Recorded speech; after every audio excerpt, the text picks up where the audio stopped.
Selamat pagi semuanya. Ini lagi pada libur ya?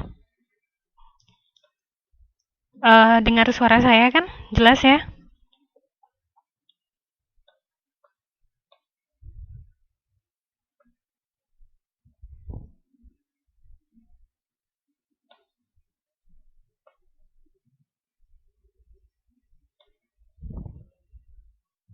Ini mau menunggu yang lain atau eh, langsung masuk materi?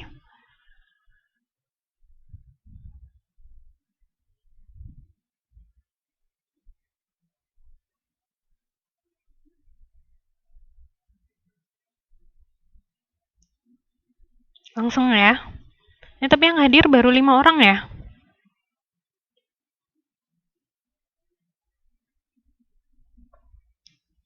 Sudah tahu ini kan ya? Sudah tahu link yang baru ya? Takutnya nanti mereka masuknya ke link yang satunya.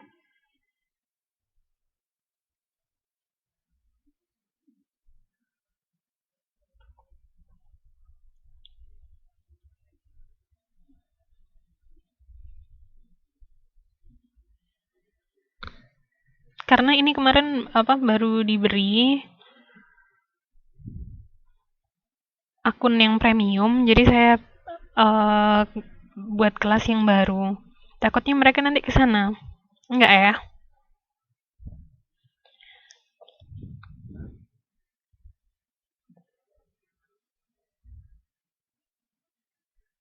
Iya, sudah saya share di FB yang baru. Waalaikumsalam warahmatullahi wabarakatuh.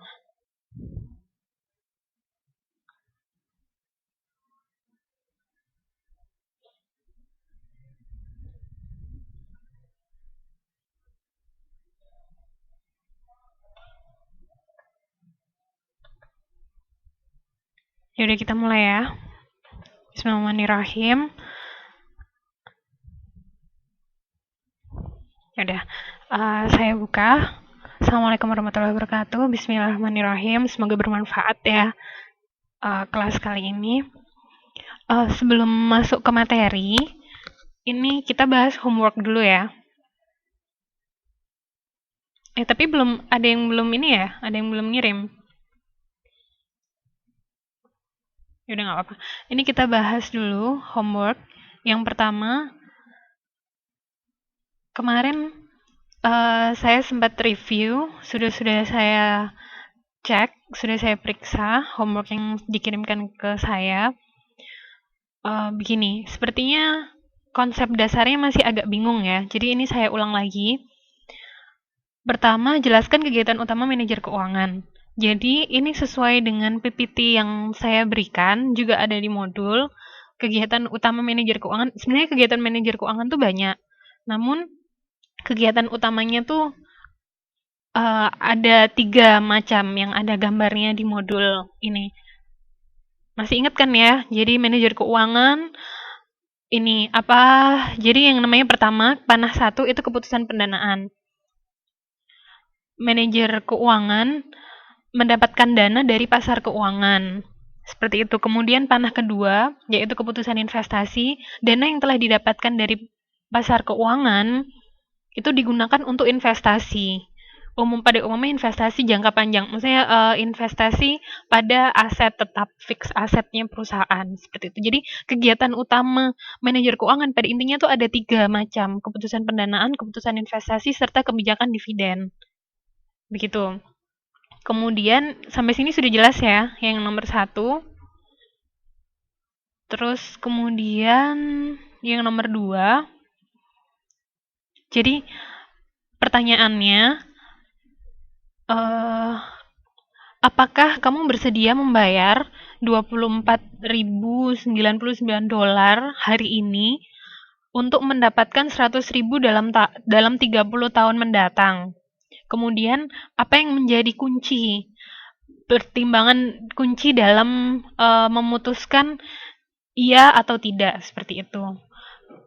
Nah, jawabannya, jadi kan ini pada pertanyaan nomor 2, itu tidak diketahui bunganya, ya kan? Kita tidak tahu mendapatkan 100.000 di 30 tahun itu dalam suku bunga berapa, kayak gitu.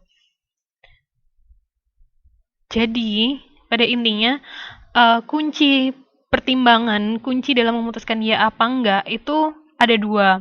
Yang pertama, rate of return atau tingkat suku bunganya menarik nggak, seperti itu.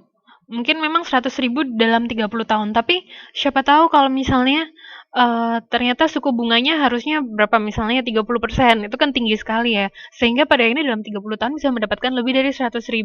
Jadi kuncinya yang pertama adalah berapa tingkat suku bunga yang bisa saya dapatkan, begitu. Sehingga nanti kalau tahu tingkat suku bunganya, maka 100.000 ini bisa di present value-kan sekarang, atau sebaliknya 24.000 ini bisa di future value-kan dengan tingkat bunga tersebut. Kan kalau nggak ada kita nggak tahu tingkat bunganya, kita nggak bisa tahu present value atau future value-nya kan, seperti itu.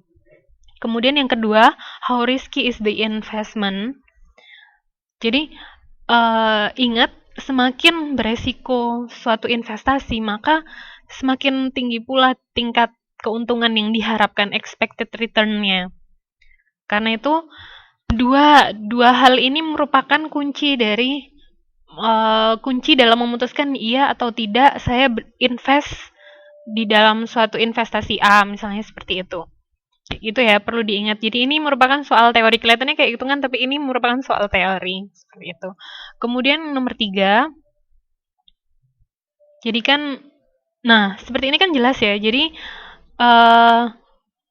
present value-nya 1.000 atau kas awalnya C0-nya 1.000.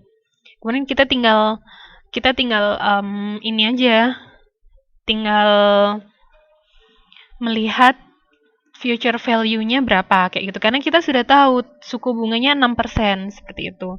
Cuman yang beda di sini tahun, yaitu N-nya. Nah, setelah dihitung, ini perhitungan biasa ya, menggunakan rumus biasa, cuman di sini pangkat T itu kita menggunakan N, bukan T ya. Begitu. Jadi dihitung biasa. Nah, pertanyaannya, kenapa kok hasil future value di A, itu saya salah ketik ya, mohon maaf sekali, kemarin waktu di PR salah ketik. Kenapa future value di A bukan merupakan 2 kali, kenapa future value di B bukan merupakan 2 kalinya future value A, seperti itu. Padahal kan yang satu 10 tahun, yang satu 20 tahun, seperti itu. Karena ini merupakan interest compound, dalam artian bunga berbunga, seperti itu. Hasil bunga pada tahun pertama dibungakan lagi pada tahun kedua, seperti itu. Kecuali kalau misalnya bunganya tidak berbunga, jadi tinggal ya udah kali aja 2, gitu udah jadi. Enggak seperti itu. Jadi istilahnya kalau di sini itu compound interest, bunga berbunga, tapi bukan anuitas ya. Begitu. Makanya jadi B itu bukan merupakan double-nya A, maksudnya bukan merupakan 2 kali lipatnya A. Begitu. Sampai sini ada pertanyaan? Sudah paham semuanya?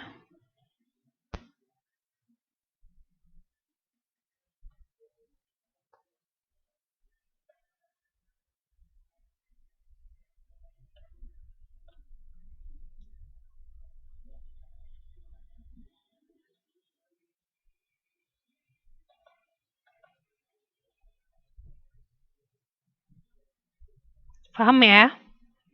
Jadi hati-hati, dilihat dulu pertanyaannya. Di sini saya berusaha memperkenalkan dengan menggunakan bahasa Inggris ya, karena memang pada kenyataannya kalau kita benar-benar berinvestasi, itu banyak istilah-istilah bahasa Inggris yang menggunakan bahasa Inggris di sana, istilah-istilah asing. Karena itu saya berusaha mengenalkan.